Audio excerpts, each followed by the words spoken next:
2025 is a 12-week year, and here's why. There are two conflicting belief systems around setting goals. One is that once you set a goal and you name it to a bunch of people, you're far more likely to reach that goal because you don't want to disappoint them. You don't want to fail at that goal because you don't want people to see that you didn't reach it. Now, the other belief system around it is that for a lot of people, naming a goal actually makes you less likely to reach it because just the mere action of sharing that goal with other people gives you enough dopamine to feel like you've already reached it. And why am I sharing all this with you? Well, I want to give you a little insight to how I am living my life in 2025.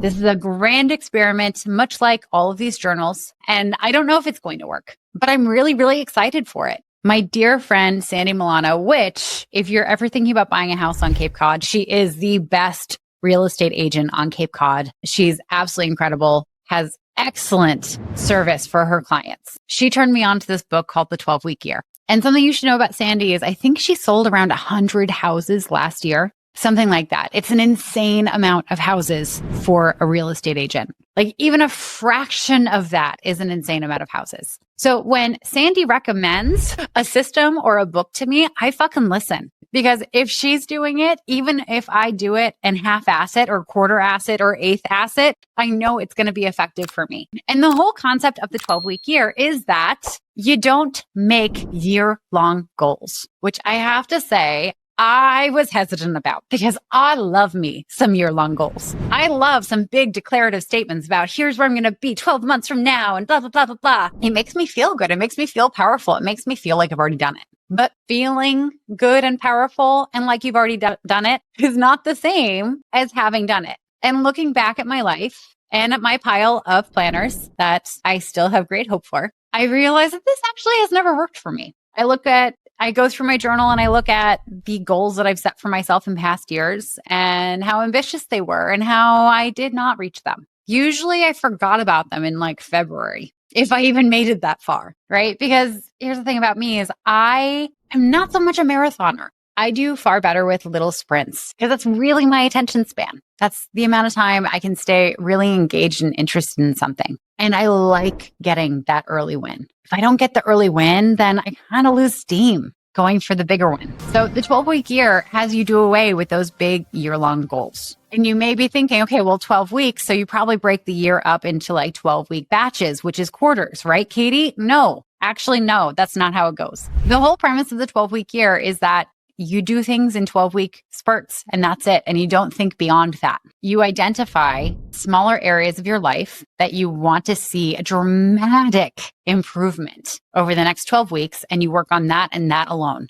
And the reason you don't stack them, the reason you don't break it up into here are the 4 quarters of the year, Brian P. Moran and Michael Lennington argue that we're just not good fortune tellers, which I have to agree. I'm not a good fortune teller. There's a reason why I don't sell psychic readings. How many times have I made plans for the whole year and then something dramatic happened in March that changed everything? For instance, in 2022, when I set my plans for the year, I did not foresee that my dog would get deathly ill and need to be in the ICU at Penn for 5 nights. Thank God she made it. But of course, that was a very expensive week. So that threw off some of my financial goals for the year. And that's okay. I was happy to make the adjustment. But it also kicked off me changing my mind about living in Philadelphia, which meant that I moved, which again was not in the plans. So in the first quarter of that year, everything about my life had changed. If I were trying to stick to the 12-month goal, how easy do you think it would be for me to stick to the 12-month goal? If you're guessing that it was probably pretty hard, you're right. And actually, I didn't stick to the goal. I didn't stick to the plan. I remade the plan. And then I remade the plan again when other things changed in my life. And then I remade the plan again when other things changed. And by the time I got to the end of the year, I hadn't reached anywhere near the goal that I'd had. When we set up a year with a whole plan for how every single month is going to go and how every quarter is going to go, not only do we not create time and space and flexibility for those major life events that are going to happen because we're human and that's how life goes to kind of fuck things up and change things. But we also activate that part in our brain that says, oh, well, this is the goal for the whole year. If I don't get it done this time, I can get it done next time. If I don't get it done this time, I can get it done next week or next month or next quarter. And it's kind of like that thing where you tell yourself, well, I kind of want to lose 20 pounds. Okay, cool. So if I want to lose 20 pounds, I probably need to start a diet and I need to start exercising. Cool. All right. Well, today's a Thursday, right? Thursdays aren't good to start things on. So what I'll do is I will start my diet on Monday because Monday is a very natural start for something like that. And then I'll also start going to the gym on Monday, right? And then of course, maybe you start your diet on Monday, but something happens in your life and you don't get to the gym. Well, okay, well, I didn't start going to the gym today, so I'll start going to the gym next week, right? We get so precious about it starting at the right time. And because it's like this big amorphous goal, we think, okay, well, there's always next week and there's always next week and there's always next week. And before we know it, it's been a year and we've started a diet 17 times. We've been to the gym 8 times. And if you do the math on your monthly membership, those were very, very expensive. So solo trips to the gym. What would the difference be if you just started by eating 3 more servings of vegetables on that Thursday? What would be different if you said, okay, well, I don't have time to go to the gym today, but I have to take my dog for a walk anyway. I'll just make it a longer walk. Imagine the difference it would have if you just started on the day you imagined, I want to do this. Instead of doing that, oh, well, I'll do it later and I'll do it later and I'll do it later. You're just doing it already. It's just naturally already happening. And while sure, it's not a proper visit to the gym, say you do 40 lunges and you do it 3 times a week while you take your dog for a walk. And I'm really surprised she's not perking up right now because she's laying over there in the corner asleep. And normally she does wake up to that word. Imagine how much stronger your legs are going to be after doing that for 3 weeks versus you holding out for, oh, well, lunges have to happen at the gym. It only counts as a workout if I'm in that building with those walls and the other people who are wearing too tight clothing and sweating and also feeling uncomfortable. One of the things that I love about the 12-week year is that it doesn't prioritize the result. I mean, it does. The whole system is designed so you can get the result, but it doesn't focus success on you gaining the result. It focuses success on you taking the actions that are required for you to reach that result. One of my superpowers, along with my buying of planners that I have really, really high hopes will solve all the problems in my life, is I'll make all or nothing plans. I will make workout routines that are all or nothing. I have to follow the routine exactly or else it's a complete failure. I will create social media plans for myself and my business that I have to follow perfectly or else it's a failure,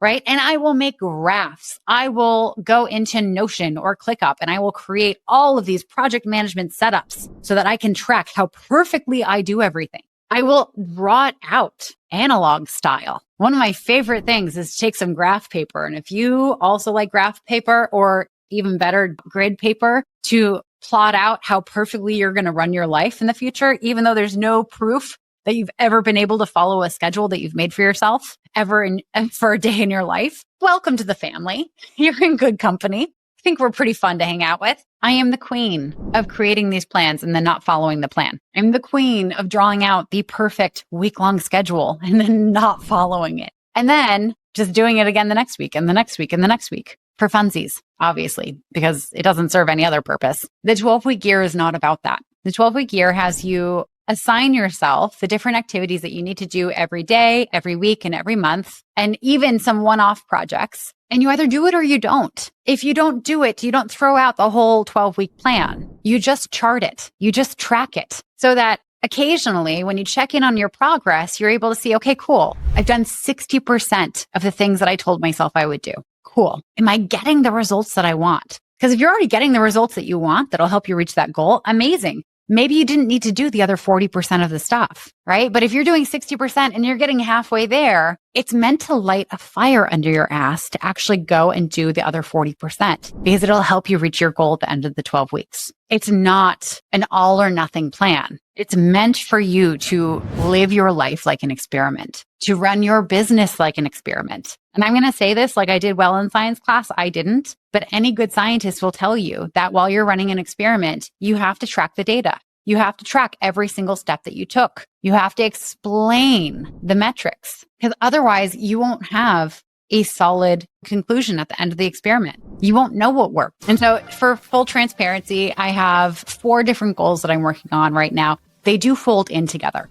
right? And so I'm going to actually be sharing as I go through this 12-week year, this first little iteration of this, how it's going and what I like about it and what I don't like about it. And of course, like the parts that I struggle with and the parts that are really making me better as a business owner. So the 4 areas that I'm working on is I have an income goal. I want to sign a certain dollar amount in new business in the next 12 weeks. Now, to support that, I have a whole list of actions that I've broken down into the day, the week, the month. And then, of course, there are some action items that are just one-time things. Now, another one is that I'm actually doing a full rebrand. And I'm already halfway through this. So like the visual stuff is the thing that needs to happen next. And of course, all this will fold into the work that I'm doing for this income goal. The third goal is I want to sell a certain amount of tickets to an event that I'm launching in March. And you'll be getting more information about this as we release the information to the public. I'm really excited about it. But that goal in particular, if I'm able to reach even a fraction of it, will set me up to reach the goal that I plan on setting for myself, which I know is kind of cheating. It's not really the 12-week year kind of thing, but I'm doing this intentionally so that I am more likely to succeed at that next level goal for this big project. And again, I am being vague on purpose because we haven't announced yet. And then finally, I do have a personal fitness goal tied to this, and it's a little pedantic to explain, so I don't want to bore you with it. And those are the only things I'm allowing myself to work on in the next 12 weeks. Do I want to finish my books? Absolutely. Are there a gazillion other things that I would also like to add to this list? Yeah, sure. But I know that if I don't focus on just a few things, then I'm not going to make progress in any of them. And for the sake of changing how I do work so I can be more effective in my work, I need to do this at a smaller scale so that I can really track what works and what doesn't work. Now, this is something that I'm rolling out to my clients if they so choose to also follow a 12-week year. So if you're curious about what that would look like, if you want support in building your business anyway, then I invite you to book a Generate Income strategy call with me because it's easier together, or so the book says. It's easier with accountability and with people who can both call you on your bullshit, keep you inspired, and also share how it's going for them. That camaraderie really does keep you going. And if you want to book a call to learn more about any of my programs, you can go to weeniecast.com/strategy call.